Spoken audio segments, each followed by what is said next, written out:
इसमें हम चावल ऐड कर देंगे और साथ ही इसमें यखनी भी ऐड कर देंगे ताकि हमारा पुलाव जो है बहुत ही मज़ेदार सा और खुशबूदार तैयार हो। अस्सलाम वालेकुम कौनैन्स किचन में आज आपके लिए लेके आए हैं बहुत ही मज़ेदार सी रेसिपी। चिकन यखनी पुलाव बनाने के लिए 1 किलो चिकन ले लिया था, उसमें मैंने 8 से 10 कलियाँ लहसुन की डाल दी थी, 1 टेबलस्पून नमक डाल के इसकी यखनी बना ली। दूसरी साइड पे एक देसी घी ले ली थी, 1 कप मैंने उसमें ऑयल डाल दिया था। जो यखनी निकाली थी चिकन की वो चिकन डाल दिया इसमें, इसको अच्छे से फ्राई कर लेंगे।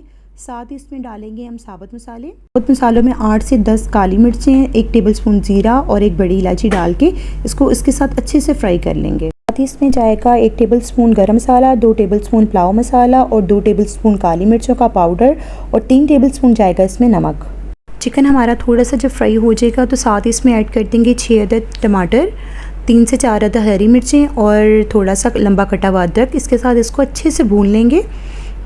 साथ ही इसमें ऐड कर देंगे अभी मसाले जो हमने मिक्स किए थे वो ऐड कर देंगे इसमें और इसके साथ इसको अच्छे से मिक्स कर लेंगे और तकरीबन 5 से 7 मिनट के लिए अच्छे से इसको भून लेंगे।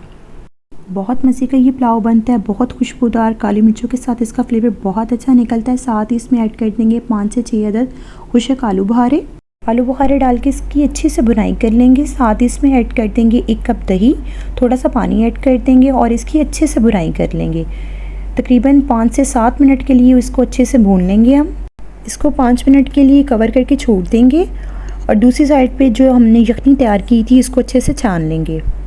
5 मिनट हो चुके हैं, इसका कवर हमने खोल दिया है। अब इसमें ऐड कर देंगे भीगे हुए चावल। मैंने आधा घंटा पहले चावलों को अच्छे से भिगो दिया था। 1 केजी मेरे पास चावल हैं।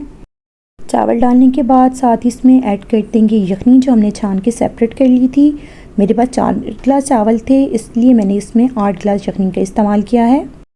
यखनी डाल के चावलों में इसको अच्छे से हम मिक्स कर लेंगे ताकि सब चावलों में अच्छे से यखनी मिक्स हो जाए। इस स्टेज पे आप नमक को टेस्ट कर सकते हैं। अगर आपको नमक कम लगे या आप नमक ज़्यादा इस्तेमाल करते हो तो आप अपने जायके के मुताबिक नमक या काली मिर्च को बढ़ा सकते हैं।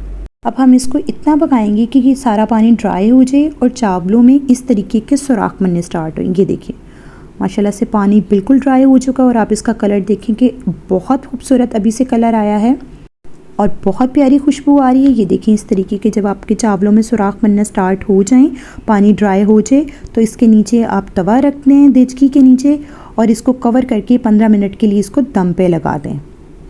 बहुत खुशबूदार, बहुत जायकेदार के चावल बनते हैं। अगर आप चाहें तो आप इसको बीफ में या मटन में भी बना सकते हैं। प्रोसेस यही रहेगा, सिर्फ चिकन की जगह आप बीफ या मटन का इस्तेमाल कर सकते हैं। ये देखिए अभी से आप इसकी लुक देखें, बहुत अच्छी लुक निकली है।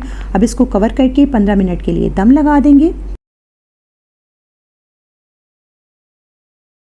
15 मिनट के बाद आधा कप मैंने दूध ले लिया था, उसमें 1/4 चाय का चम्मच जर्दे का कलर डाल के उसको अच्छे से मिक्स कर लिया था। अब वो चावलों के ऊपर हम डाल देंगे। अगर आपको पुलाव में कलर ना पसंद हो तो आप इस प्रोसेस को स्किप भी कर सकते हैं, ये टोटली ऑप्शनल है। मुझे पुलाव में थोड़ा जर्दे का कलर पसंद है इसलिए मैंने इसमें ऐड किया था। मज़ीद इसको 5 मिनट के लिए दम लगा देंगे और ये देखिए माशाल्लाह से टोटली 20 मिनट के बाद हमारा पुलाव रेडी हो चुका है। आप इसकी लुक देखें कि कितनी खूबसूरत लुक नज़र आ रही है। बहुत मज़े के बने हैं, बहुत खुशबूदार, बहुत जायकेदार। ज़रूर बनाइएगा। अगर वीडियो अच्छी लगी तो वीडियो को ज़रूर लाइक कीजिएगा और चैनल पे नए आए हों तो सब्सक्राइब कर लीजिएगा, बेल आइकन को प्रेस कर लीजिएगा ताकि आपको आने वाली हर नई वीडियो का नोटिफिकेशन मिलता रहे। दुआ में याद रखिएगा और अपना फीडबैक दे के ज़रूर बताइएगा और इस रेसिपी को अपने दोस्तों के साथ, अपने प्यारों के साथ, अपने फैमिली मेम्बर्स के साथ ज़रूर शेयर कीजिएगा और अपना फीडबैक दे के बताइएगा कि आपको हमारी रेसिपी कैसी लगी। अल्लाह हाफ़िज़।